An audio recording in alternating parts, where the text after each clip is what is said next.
It is not normal to shut down the government when we don't get what we want. If the government shuts down, it will be average Americans who suffer most. Chuck Schumer's name has become inexorably linked to what many commentators are calling the Schumer shutdown, the political showdown in Congress that has left large swaths of the U.S. government unfunded, employees furloughed, and public sentiment increasingly restless.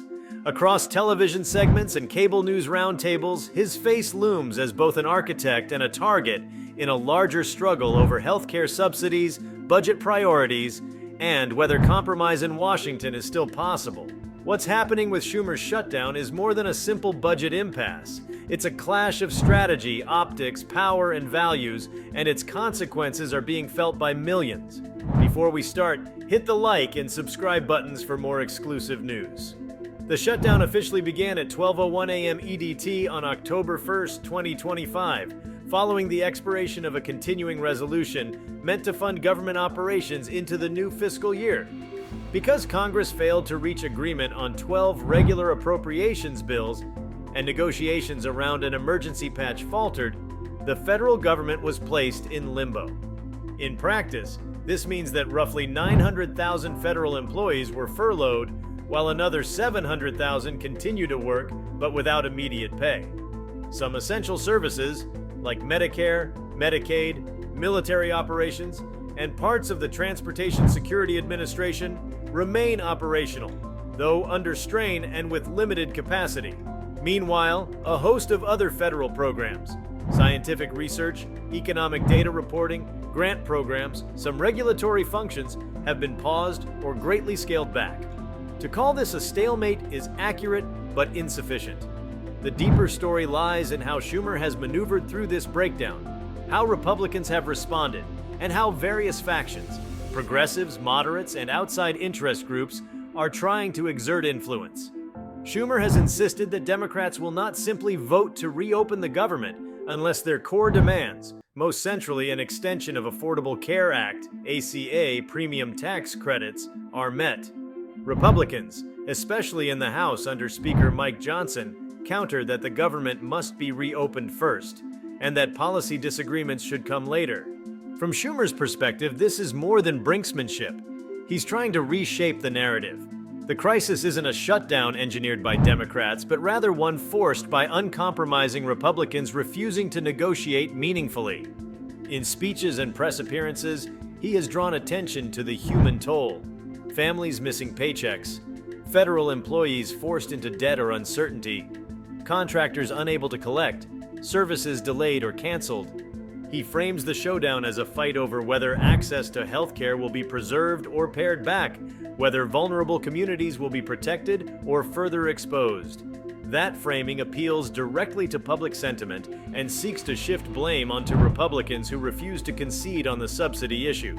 Critics on the right, however, accuse Democrats of hostage-taking. Vice President J.D. Vance has explicitly said that we don't negotiate with a person who has taken the entire federal government hostage over a healthcare policy dispute.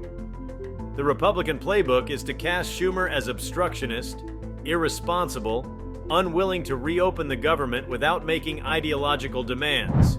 In public statements, Republicans argue that policy arguments should not justify the paralysis of government, and that the immediate restoration of funding must precede any substantive debate. Yet Schumer's strategy has not been purely defensive. Some analysts suggest he has gained momentum. Washington Monthly recently ran a headline asking, "WTF is Chuck Schumer doing? Psst, it looks like winning," arguing that even his stumbles, awkward jokes, gaffes, fumbling interruptions, have not derailed his ability to hold a unified Democratic caucus and manage the messaging.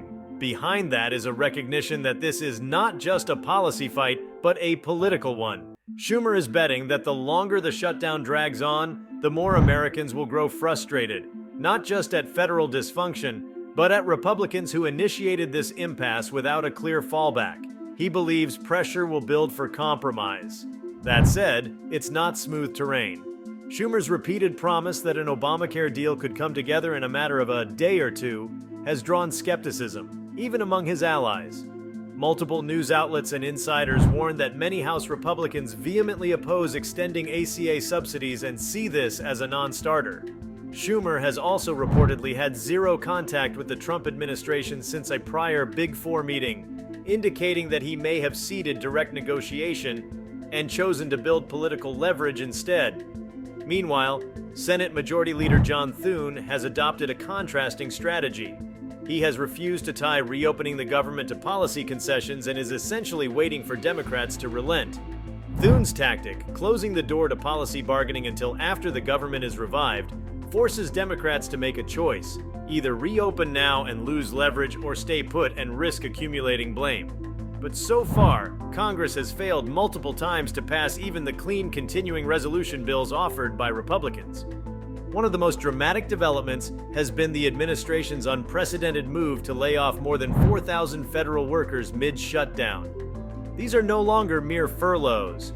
Actual job cuts are being executed, hitting agencies like finance, health, education, and commerce. Schumer responded with outrage, accusing the administration of deliberate cruelty and intentional escalation. Republicans counter that these layoffs are a legitimate response to the funding breakdown and a necessary pressure tactic. Every side is acutely aware of optics. Republicans gained early headlines when Trump posted a racist AI-generated video mocking Schumer and other Democrats, in which Schumer is portrayed disparaging Latinx voters and supporting free healthcare for undocumented immigrants. Democrats denounced the video as vile, bigoted, and manipulative. It also signaled how aggressive messaging warfare has become. At the same time, pressure is mounting from within the Democratic ranks. Some moderate or progressive lawmakers are uneasy about the prolonged shutdown's costs. In previous shutdowns, intra-party divisions have led to defections. Yet so far, Schumer has kept his caucus largely unified. That unity may derive from a shared belief that conceding too early would erode Democratic leverage in future fights over spending, or simply from fear of being blamed by voters after the fact. But as paychecks fail to arrive, families and staffers are increasingly vocal, and that may tip the scales. Beyond politics, the real consequences are mounting. The shutdown is gradually starting to bite, as the Wall Street Journal put it. Smithsonian museums are shuttered, economic data collection is suspended, loan and mortgage processing is delayed, and federal contractors are scrambling for work or compensation. Air travel is impacted. Staffing shortages among air traffic controllers and airport security are producing delays and operational strain. Local governments, reliant on federal grants, are seeing project funds frozen. The private sector is anxious. Companies that supply defense infrastructure or government services are experiencing payment uncertainty. Insurance programs, environmental oversight, education grants, all are in suspension or flux. In Washington, the messaging war intensifies. Republicans in the House have released press statements titled, "While Schumer celebrates, Americans suffer. The cost of the Democrat shutdown grows by the day," arguing that Schumer is giddy over perceived political leverage while ordinary people suffer. Democrats, on the other hand, emphasize the moral dimensions, that funding cuts, reversals to Medicaid, dismantling of public media, and the rollback of ACA subsidies would inflict long-term damage. Senator Mark Kelly, D. Arizona, recently pointed out that even if Republicans passed a clean bill to reopen government but left out the ACA subsidies, as many as 2 million Americans could lose their health coverage when premiums rise. He warned that opening the government alone will not resolve the underlying crisis. Schumer and his allies echo that. Reopening without policy guarantees is a hollow victory. Still, some Republicans are willing to budge. A few GOP senators support extending the subsidies as part of a broader package. Thune, more moderate than many House Republicans, has in recent days floated the possibility of reopening the government first, then negotiating the healthcare issue separately. But Speaker Johnson remains unmoved. No reopening until Democrats concede on subsidies. Late last week, the Senate adjourned for a break without resolving the shutdown. Republicans attempted another push to pass the House's funding resolution, but again failed in the Senate, 54-45, falling short of the 60 votes needed to overcome a filibuster. 3 Democrats crossed over in that vote, but not enough to shift the balance. With senators departing for recess until Tuesday, there is no resolution in sight this week. If you like this video, please give it a like and subscribe to our channel. Also, could you leave your comments below and tell us, What are your thoughts on Schumer's government shutdown situation unfolding? We want to hear from you. Thank you for watching and see you next time.